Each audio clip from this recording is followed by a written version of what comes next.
Olá meus amores, esse é mais um vídeo do canal Conhecendo o Paraná em Duas Rodas. E esse vídeo faz parte do quadro Filosofando pelo Paraná. E hoje nós vamos falar sobre um dos pensadores mais importantes do Ocidente.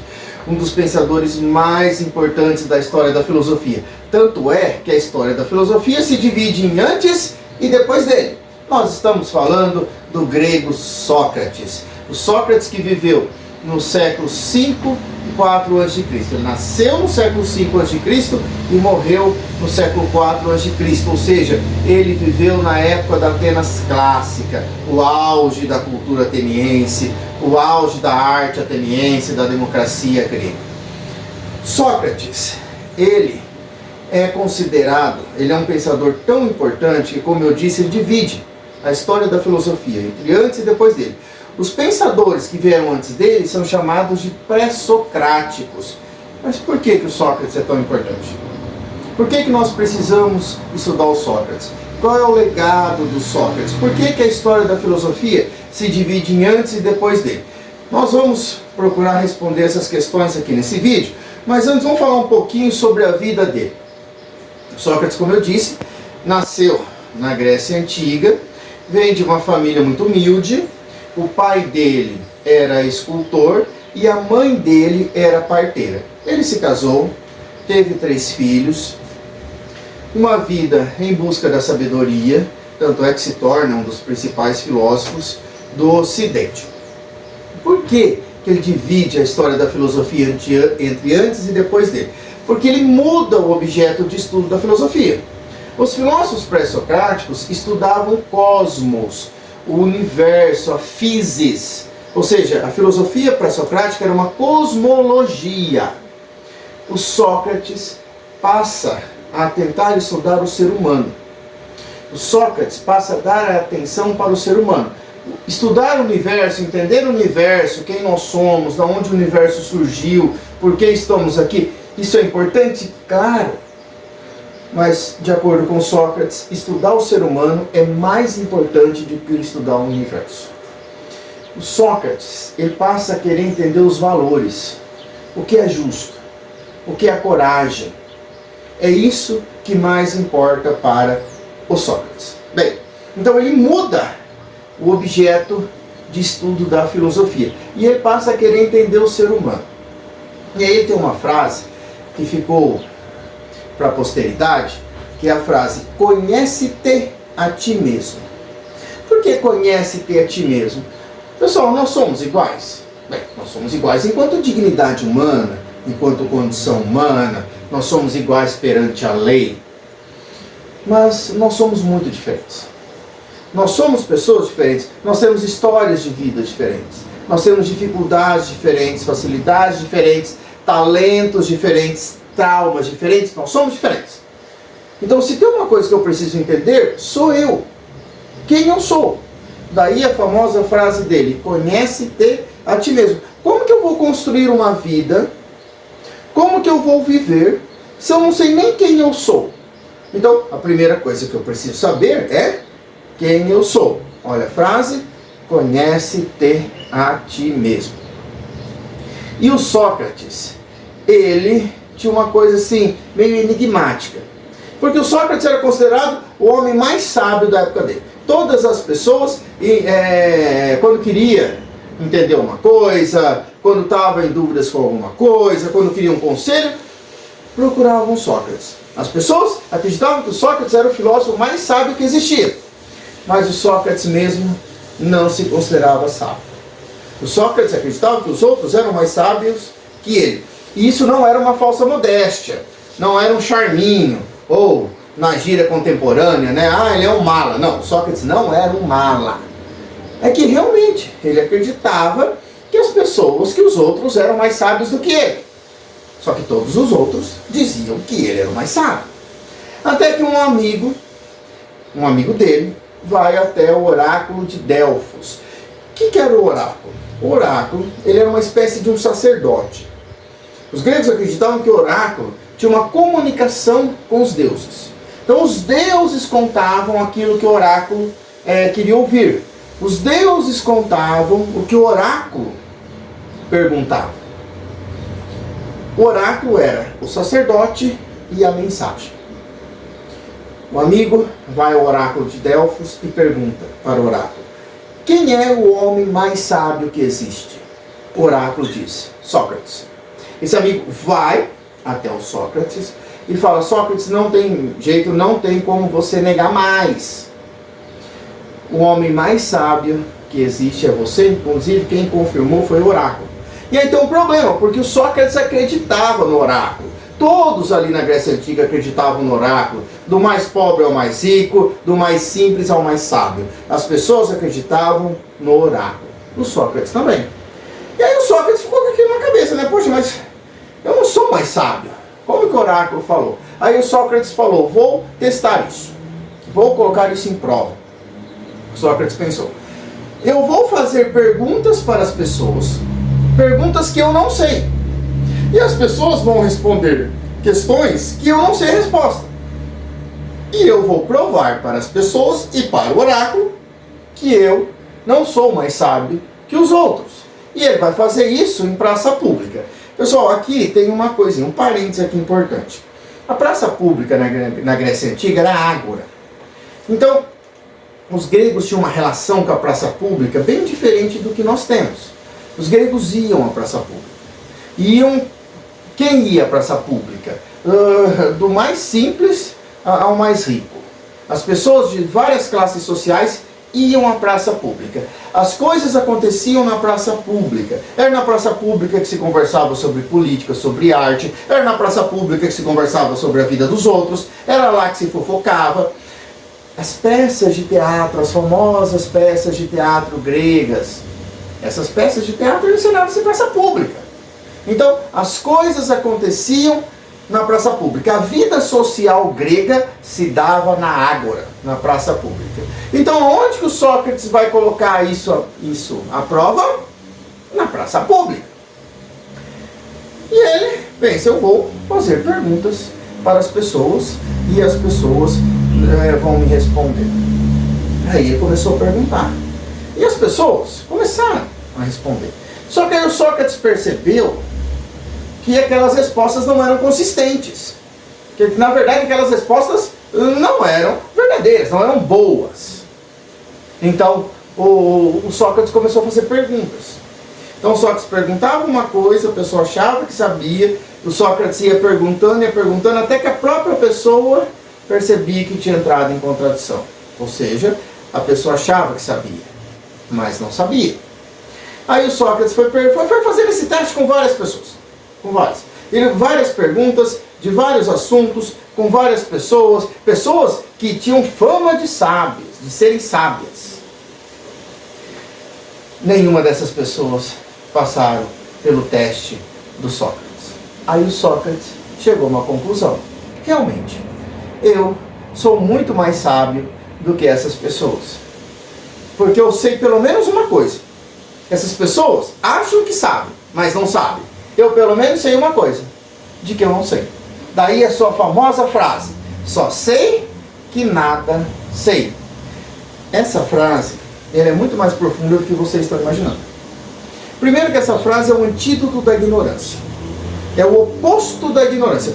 Quem é o ignorante? O ignorante é aquele que acha que sabe, mas não sabe. Sabe aquela pessoa que sabe mais de odontologia que o dentista? Aquela pessoa que sabe mais de automóveis que o mecânico? Aquela pessoa que sabe mais de moda que o estilista? Você conversa 5 minutos com essa pessoa, você descobre que essa pessoa não sabe nada. Todo mundo tem um tio assim. Chato, né? Por que chato? Porque o ignorante é arrogante. A arrogância faz parte do ignorante. Por quê? Porque no ignorante, ele acha que ele é um sábio, quando na verdade ele não é. A atitude socrática é a atitude oposta. É a atitude de humildade perante o conhecimento. Porque quando Sócrates fala só sei que nada sei, não é para ficar no não saber. Muito pelo contrário. É para buscar o saber. Porque se eu sei que eu não sei, então eu vou buscar saber. E ao buscar saber, eu vou progredir como ser humano. Eu vou me transformar num ser humano melhor. Porque o conhecimento transforma. Disso eu não tenho dúvida nenhuma. O conhecimento deixa a pessoa melhor do que ela é. E o ignorante, ele progride? Não, porque ele acha que ele sabe. Ele acha não, né? Ele tem certeza que ele sabe. E a atitude socrática? É a atitude de humildade perante o conhecimento. É a atitude de humildade perante a vida. Eu preciso aprender a viver. Eu preciso aprender. Eu preciso me transformar num ser humano melhor do que eu sou. Essa é a atitude socrática. É a atitude de humildade. Só tem um problema, né? Aonde que eu falei que o Sócrates fazia essas perguntas, essas questões? Na praça pública. Quem que é a praça pública? Pessoas de todas as classes sociais, inclusive pessoas ricas e poderosas. Agora imagina quem que era o Sócrates na praça pública? Era o chato. Era aquele que desconcertava as pessoas. Era aquele que provava para todo mundo em público que aquelas pessoas que tinham fama de serem sábias, inteligentes, não eram. O Sócrates mexeu com pessoas muito poderosas. O Sócrates, na praça pública, ele não era uma pessoa nula. Ele era uma pessoa muito ativa. Ele teve muitos amigos fiéis, ele teve muitos seguidores. Só que ele também teve muitos inimigos. Quem eram os inimigos do Sócrates? Os poderosos, os ricos, os políticos, extremamente poderosos. O Sócrates era uma ameaça para os poderosos. Quem eram os seguidores do Sócrates? Na maioria jovens. Jovens que o admiravam, jovens que o seguiam, jovens que viam nele uma forma de melhorar a sociedade. Isso não deu muito certo para o Sócrates. Esses poderosos queriam se livrar do Sócrates. E o que esses poderosos fizeram para se livrar do Sócrates? Eles inventaram 2 crimes para o Sócrates. Caluniaram Sócrates. Inclusive, lembra que eu falei para vocês que os que mais seguiam Sócrates eram jovens? Dentre esses jovens, nós tínhamos ninguém mais, ninguém menos que Platão, um dos principais pensadores de todos os tempos. Platão escreveu esse livro aqui, Apologia de Sócrates, Defesa de Sócrates. Platão, ele presenciou o julgamento, ele estava lá de corpo presente. E o Platão, ele descreve nesse livro como foi o julgamento do Sócrates. Pessoal, dá para entender a riqueza desse livro? Esse livro foi escrito há mais ou menos 2.500 anos atrás, por alguém que presenciou o julgamento do Sócrates. E o Platão mostra nesse livro que o julgamento foi extremamente injusto, a começar pelas acusações. De acordo com Platão, o Sócrates acreditava nos deuses da cidade e ele não corrompia os jovens, muito pelo contrário, ele ajudava os jovens. Sócrates era um professor da juventude. Sócrates queria o bem não só da juventude, mas de toda a população ateniense. Sócrates queria o bem da Grécia Antiga, mas ele mexeu com os poderosos. Ele mexeu com o privilégio, com os privilégios dos poderosos. Pagou muito caro por isso. Porque esses poderosos o acusaram de 2 crimes. Ele foi para o tribunal. E claro, ele foi condenado. Ele foi condenado à morte. Ele foi condenado a beber cicuta. A cicuta era um veneno que se tinha naquela época. E beber a cicuta, que era uma pena de morte, era uma pena que se tinha naquela época. Igual hoje, alguém comete um crime, não vai para a prisão. Naquela época, era pena de morte. E se o Sócrates não bebesse a cicuta? Aí a morte seria muito pior. Mas, quando Sócrates, ele é acaba ali o julgamento, vem a sentença, os seus julgadores, os seus algozes, dão uma oportunidade para o Sócrates. Para Sócrates, se você pedir desculpas, se você reconhecer o seu erro, se você nunca mais ensinar nada na ágora, você será absolvido ou terá uma pena menor. O Sócrates respondeu, jamais. O Sócrates disse, se eu assumir isso, eu vou assumir 2 crimes que eu não cometi. eu não vou fazer isso, porque aí eu serei injusto, eu vou mentir. Ele falou, e eu não fiz isso. Ele falou, se vocês quiserem me condenar, condenem vocês, eu não. Eu continuarei sendo justo, eu não fiz isso, não vou assumir isso. Sócrates foi condenado à morte. Antes de beber a cicuta, antes de realizar a sentença, antes de cumprir a sua pena, aqueles jovens, porque dentre aqueles jovens, tinham muitos jovens ricos ali.